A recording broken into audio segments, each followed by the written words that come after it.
serius tapi juga elegan Andro. Seperti penampilan Andro malam hari ini. Dan juga Maria mengenakan batik Jack White dari BHS. Terima kasih BHS, semoga stoknya makin banyak, warnanya makin variatif untuk catatan demokrasi. Ini belak-belakan. Belak-belakan aja pokoknya. Kita juga akan belak-belakan malam hari ini. Kita tunggu juga pernyataan yang juga variatif malam hari ini dari sejumlah narasumber kami. Kita akan sapa satu persatu. Ada Presiden Asosiasi Serikat Pekerja Seluruh Indonesia, Ibu Mira Sumira. Selamat malam. Boleh cek Bu? Silakan mikrofonnya Bu. Selamat malam, Assalamualaikum warahmatullahi wabarakatuh. Belak-belakan saja malam hari ini Bu, kita tunggu ya. Harus belak-belakan. Oke, kita juga akan hadirkan pengamat politik yang mungkin bosan gak ya pemirsa kita ya? Sudah hadir bersama kita ada Bang Henry Satrio. Selamat malam Bang. Selamat malam. Ini sapaannya udah kayak ke fans ya, sapaannya ini. Kita sapa pula selamat malam Ibu Irma Suryani Chaniago, anggota Komisi 9 DPR RI. Selamat malam pemirsa di Indonesia. Assalamualaikum warahmatullahi wabarakatuh. Waalaikumsalam warahmatullahi wabarakatuh. Ini juga kami menghadirkan Wakil Menteri Ketenagakerjaan Republik Indonesia. Terima kasih banyak Bang Immanuel Ebenezer yang selalu viral. Pernyataan-pernyataan pedasnya terpotret jelas di media. Sehat Bang Noel? Terima kasih, sehat. Alhamdulillah. Assalamualaikum Bang Noel. Terima kasih banyak Pak Wamen. Salam. Semoga malam hari ini Pak Wamen betul-betul pasang badan untuk Sritex. Kemudian ini kalau bisa sambil berdiri karena ini pakaiannya unik nih. Biasanya pakai yang serba putih, kalau malam hari ini boleh Bang sambil agak berdiri Bang. Kita tunjukkan kepada Gitu pemirsa. dia. Politisi Partai Gerindra ini unik nih pakaiannya. Assalamualaikum. Bang Daniel Anzar Simanjuntak. Saya Outfit diperintah tema berdiri. Ramadan ya. Yang kami khawatir Abang habis dari sini langsung jadi imam tarawih nih kayaknya. Masya Allah. Selesai tarawih. Udah selesai ya. Kami juga menghadirkan, sebenarnya kami juga turut prihatin atas nasib 10.000 lebih pekerja di PT Sritex yang mungkin sudah puluhan tahun loyal sekali di sana, profesional bekerja dengan Sritex. Pak Slamet Kaswanto, Koordinator Pekerja Sritex Group. Assalamualaikum Mas Slamet. Waalaikumsalam warahmatullahi wabarakatuh. Baik, sebelum ke Pak Slamet kita boleh langsung ke Ibu Mira. Bu Mira, kami ingin tahu Bu sebenarnya kalau menurut Ibu banyaknya PHK Bu ya, PHK massal di mana-mana, ada yang karyawannya 500, ada yang 10.000. Ini karena apa? Apakah memang tekanan finansial, tidak ada bantuan dari pemerintah, atau bagaimana Bu Mira? Ya, baik, terima kasih Mas Andro. Jadi yang pertama, proses PHK massal itu sudah terjadi sejak tahun 2015.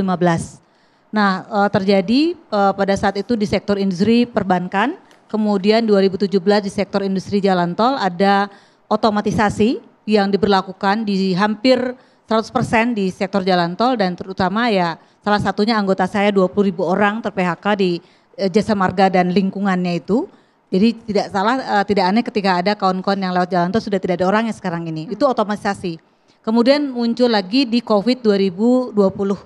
Itu mengakibatkan seluruh perusahaan, hampir sebagian besar perusahaan itu mem-PHK pekerja atau buruhnya, dan parahnya lagi banyak yang nggak ngasih pesangon saat itu karena rugi katanya.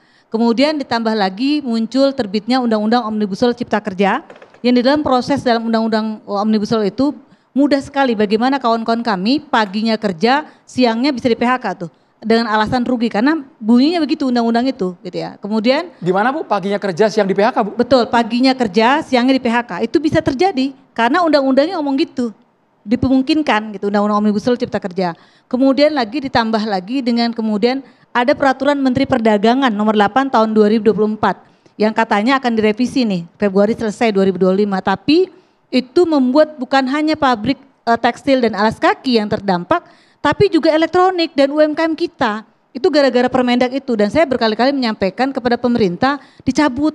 Nih mumpung ada Pak Prabowo gitu, dicabut aja, kalau mau ya revisi, tapi revisinya yang dalam tanda kutip memproteksi atau melindungi produksi dalam negeri. Nah ini kan nggak terjadi, dan ini sangat disayangkan gitu ya, karena memang ini zaman sebelum Pak Prabowo memimpin.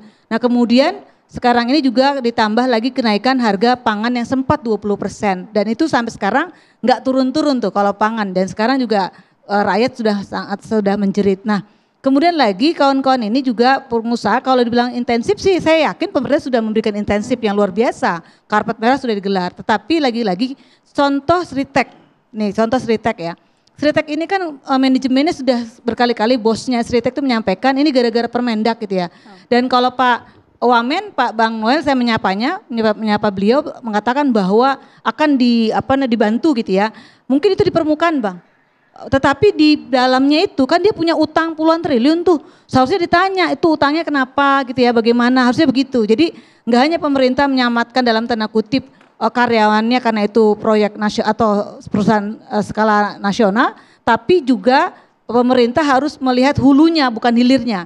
Kemudian bukan hanya Sritek Bang, banyak sekali perusahaan yang sejenis baik itu tekstil ataupun juga perusahaan yang lain yang mengalami hal sama. Dan saya punya pengalaman 3 perusahaan besar, contoh lah saya sebut di sini Pito Pharma, sampai 5 tahun ini belum dapat pesangonnya karena negara pilot. Makanya saya nggak yakin kalau Sritek itu kalau dipilotkan kemudian dia cepat dapat pesangon. Kecuali pemerintah intervensi, tapi masa iya pemerintah akan memberikan bantuan atau melunasi utangnya? Kayaknya nggak mungkin kan gitu ya. Atau menjelang Ramadan ini saya juga prihatin, setiap tahun berulang nih. Selalu mem-PHK pekerja atau buruhnya, benar nggak kawan-kawan di sini? Bahwa setiap tahun ketika ada Ramadan, dia PHK buruh pekerjanya. Ini modus untuk tidak mau membayar THR pekerja atau buruhnya. Ini yang kita alamin gitu loh. Okay. Kalau pekerja kontrak mereka dihabisi karena supaya tadi tidak dapat THR, tapi kalau pekerja tetap caranya ditutup. Akhirnya PHK massal. Tapi tadi Anda menyoroti bahwa ini adalah salah undang-undangnya. DPR bagaimana nih Bu Irma, silakan. Iya.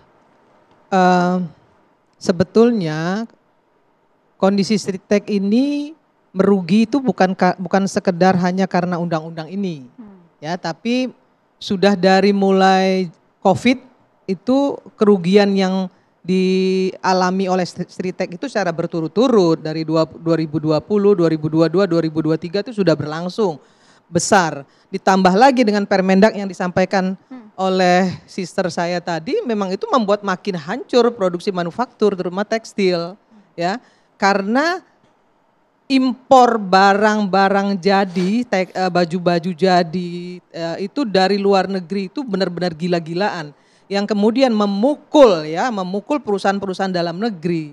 Nah, harusnya ini nggak boleh dilakukan.